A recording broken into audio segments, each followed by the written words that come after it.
इंद सद्वंदियाणं तिहुमणहित मधुर विसद्वक्काणं हंतातीत गुणाणं नमो जिणाणं जित भवाणं। हम सभी पंच अस्थिकाय संग्रह का अध्ययन कर रहे हैं और इस अध्ययन करते हुए स्वाध्याय करते हुए इस ग्रंथ का हम गाथा 27 का पाठ कर रहे थे। गाथा 27 में जीव के 9 विशेषण बतलाए हैं और इन्हीं 9 विशेषणों की चर्चा गाथा 27 से लेकर गाथा 73 तक इन्हीं 9 विशेषणों के साथ जीव की चर्चा चलेगी। तो जो अब तक हमने पढ़ लिया था वो है पहला विशेषण कि संसार में स्थित आत्मा जीव है, नंबर 1। दूसरा, चेत्यता, चेतने वाला है। तीसरा, उपयोग लक्षित है। चौथा, प्रभु है। ये विशेषण हमने पढ़ लिए थे। आज जो हम पहला विशेषण पढ़ेंगे वो है कर्ता। कर्ता का जो आचार्य भगवंत ने बताया है टीका में, अमृत चंदाचार्य ने, उसे पढ़ने से पहले हम कर्ता की परिभाषा और कर्ता कितने प्रकार के होते हैं ये पढ़ लेते हैं। जो स्वयं कार्य रूप परिणमित होता है उसे कर्ता कहते हैं। कर्ता 2 प्रकार के होते हैं, एक उपादान कर्ता और एक निमित्त कर्ता। उपादान कर्ता तो वही हुआ कि जो स्वयं कार्य रूप परिणमित हो, वो उपादान कर्ता कहलाता है। जैसे घड़े की उत्पत्ति में मिट्टी। और जो निमित्त कर्ता है वो पदार्थ स्वयं कार्य रूप तो परिणमित नहीं होता, लेकिन कार्य की उत्पत्ति में सहायक होता है, इसलिए इसे निमित्त कर्ता कहते हैं। जैसे घट की उत्पत्ति में कुम्हार, दंड, चक्र इत्यादि। अब हम देखते हैं कि अमृत चंदाचार्य जो विशेषण करता है उसके विषय में क्या कहते हैं।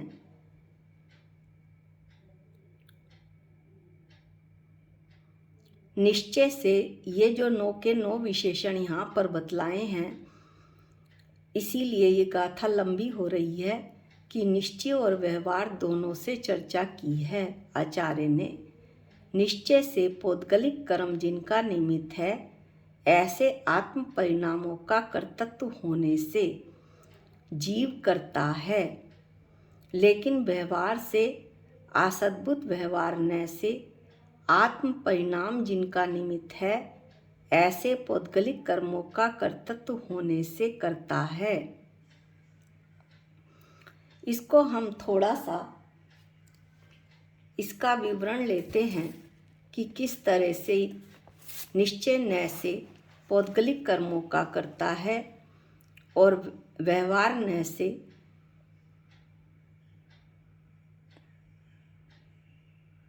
निश्चय न से आत्म परिणामों का करता है और व्यवहार न से पौद्गलिक कर्मों का करता है।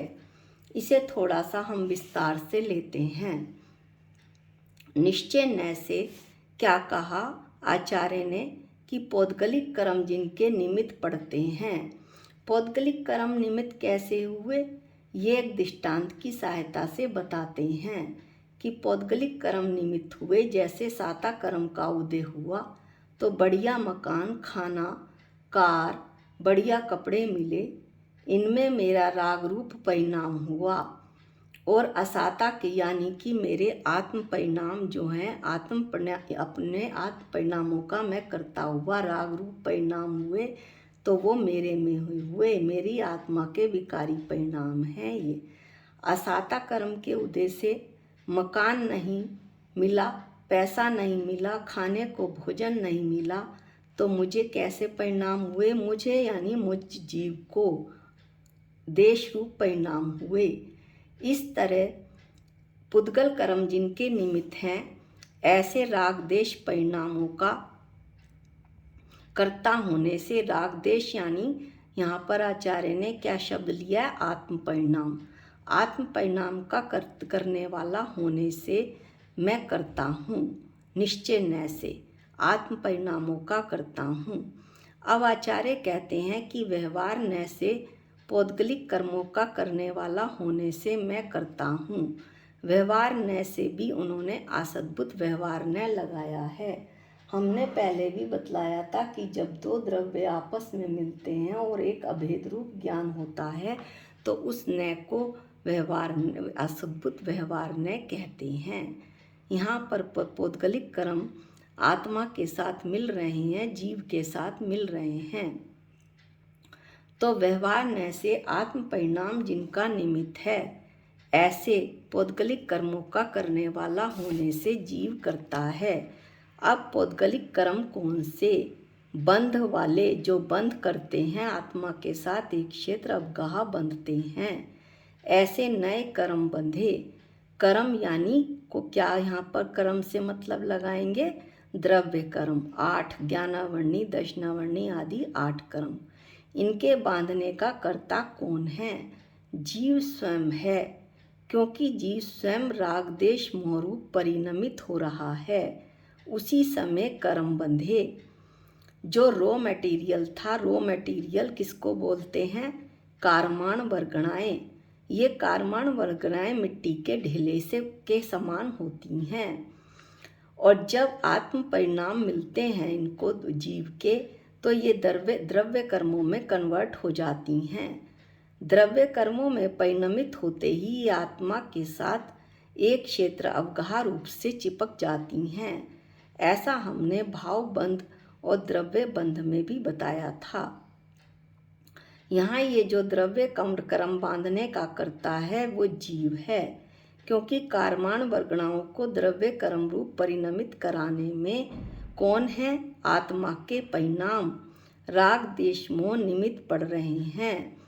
यदि ये आत्मा के परिणाम ना, आत्मा जीव अपने विकारी परिणाम ना करे तो जो ये कारमान वर्गणाएं हैं ये तो मिट्टी के ढेले के समान हैं, ये जीव का कुछ नहीं बिगाड़ सकती।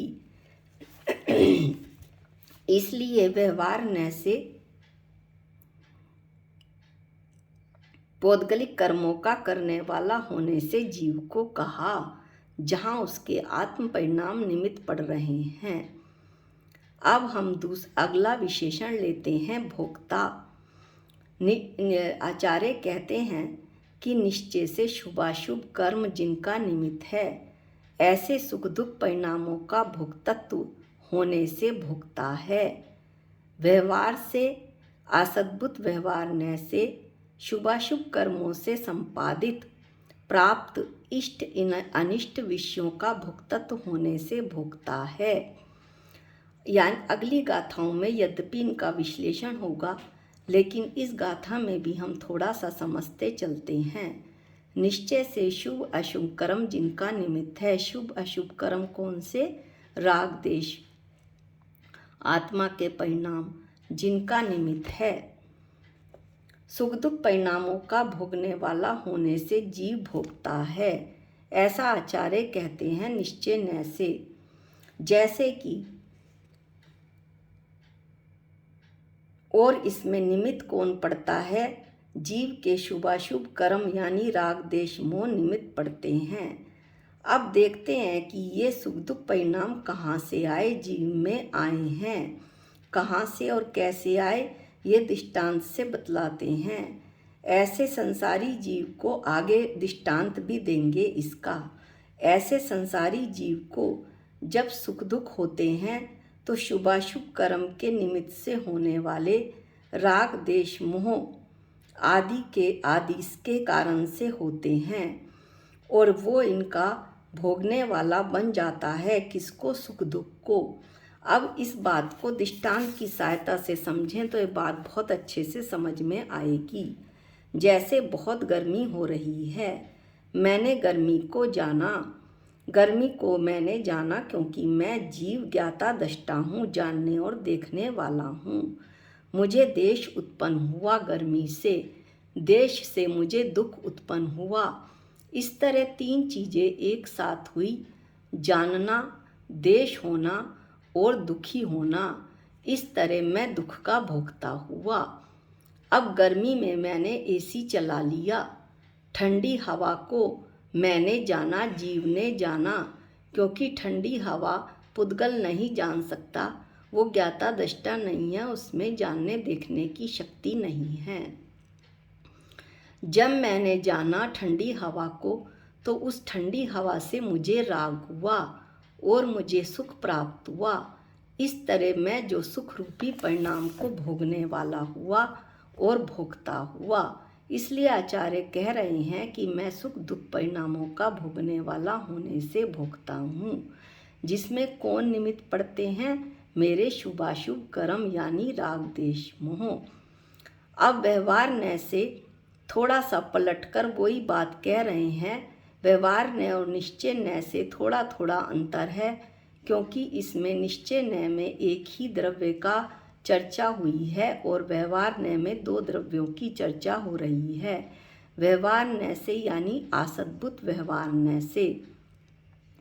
असद्भुत व्यवहार न यानी दो द्रव्यों का जब मेल हो, तो यहाँ पर किसका भोक्ता बता रहे हैं व्यवहार न से? टीका के अनुसार इष्ट अनिष्ट विषयों का। इष्ट अनिष्ट विषय यानी जो भोग सामग्री मुझे मिली, और वो किससे मिली? शुभाशुभ कर्मों से संपादित हुई, यानी शुभाशुभ कर्मों से मुझे प्राप्त हुई, मेरे शुभ कर्मों से और मेरे अशुभ कर्मों से। शुभ कर्मों से मुझे इष्ट सामग्री मिली और अशुभ कर्मों से मुझे अनिष्ट सामग्री मिली। ऐसी भोग सामग्री का मैं भोगने वाला हुआ, होने से भोगता हुआ। तो अब हम इसे थोड़ा सा दृष्टांत की सहायता से समझते हैं। गर्मी हो रही थी, एसी चला दिया, ठंडी हवा का स्पर्श शरीर में हुआ। उस ठंडी हवा को के स्पर्श को किसने जाना? आत्मा ने ठंडी हवा को जाना और सुख रूप अनुभव किए हुआ उसे। परंतु यह ठंडी हवा कहाँ से आई? एसी से आई।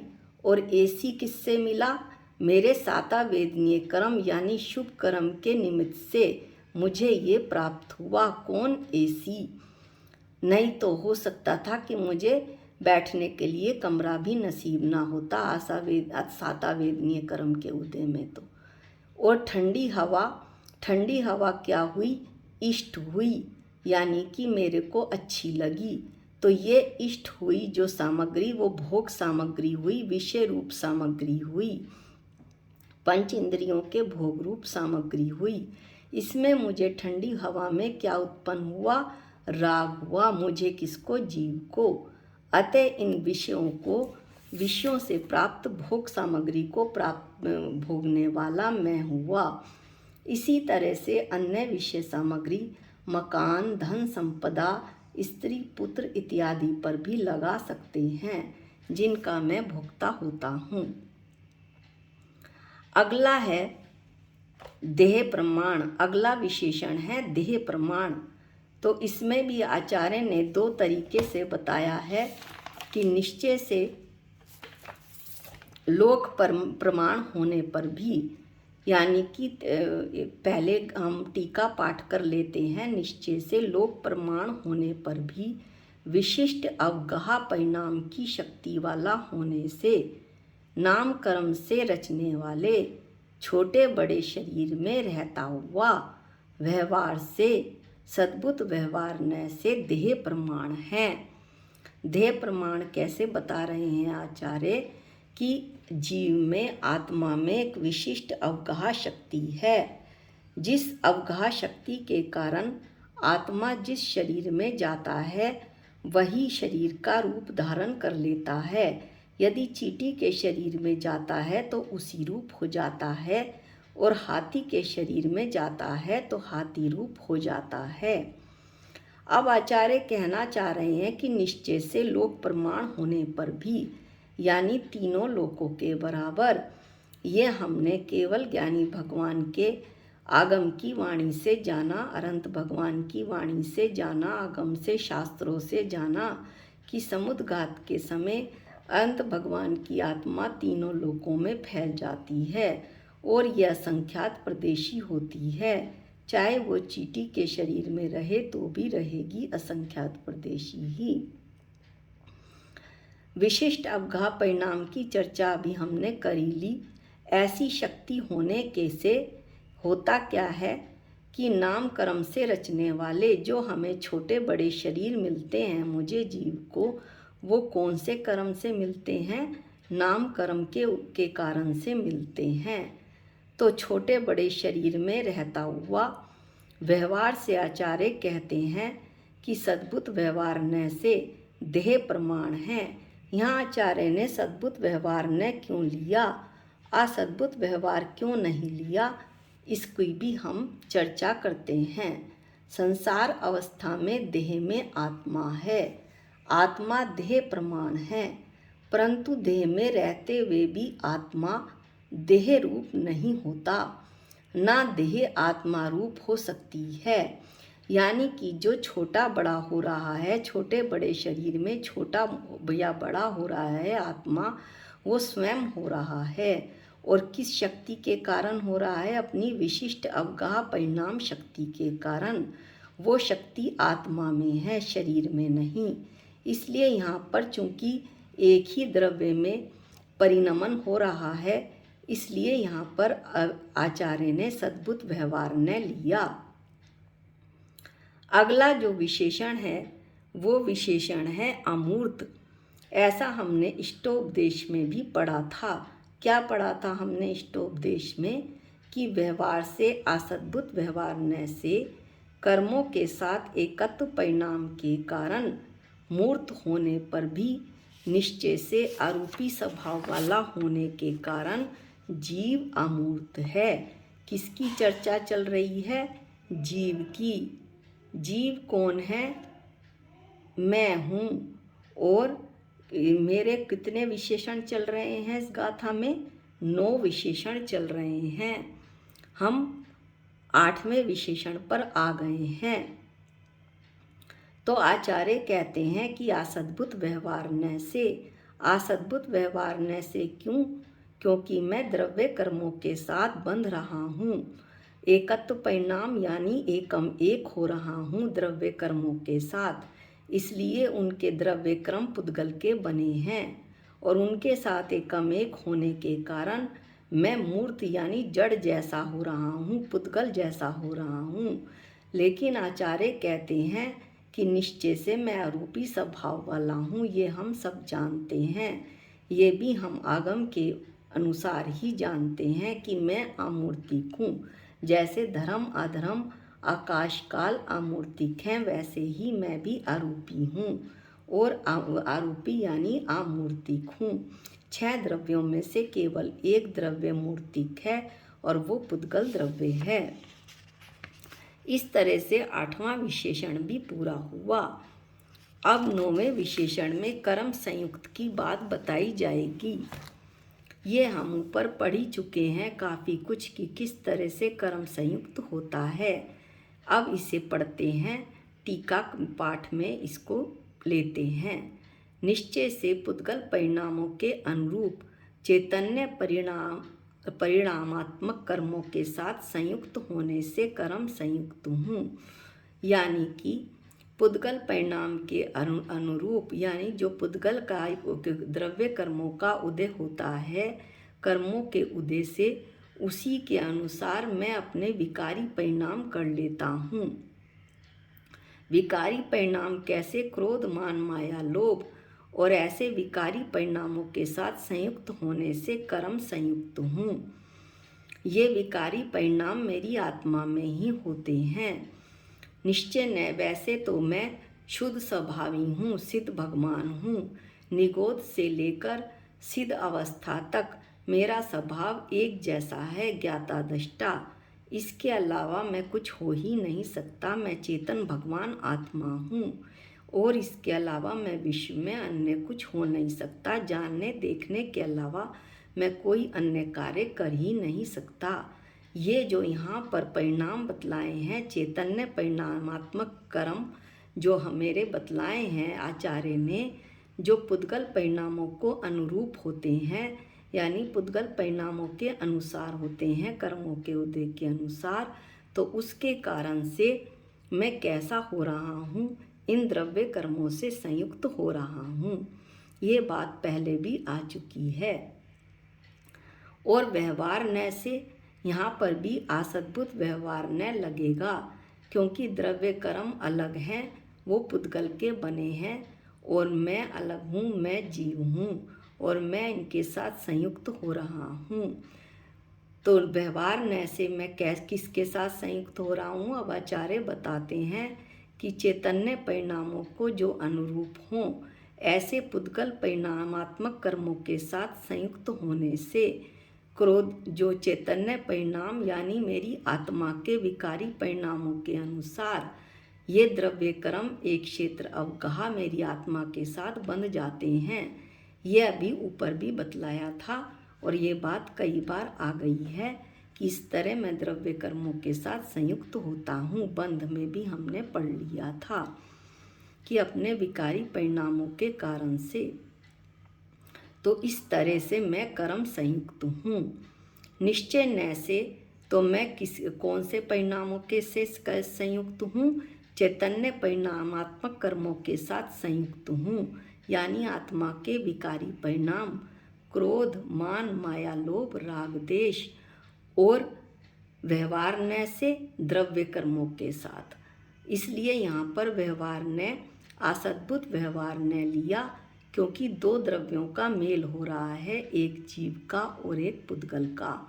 द्रव्य कर्म पुद्गल से के बने हुए होते हैं।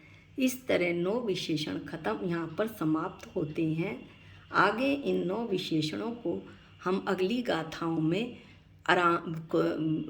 अच्छी तरह से विश्लेषण आचार्य ने किया है, वो हम पढ़ेंगे। यहाँ पर हमने थोड़ा सा शॉर्ट में ले लिया ताकि हमें आगे पढ़ते हुए आसानी हो जाए। अगली जो गाथा है 28, वो अगले वीडियो में उसका पाठ होगा। आज के लिए इतना ही।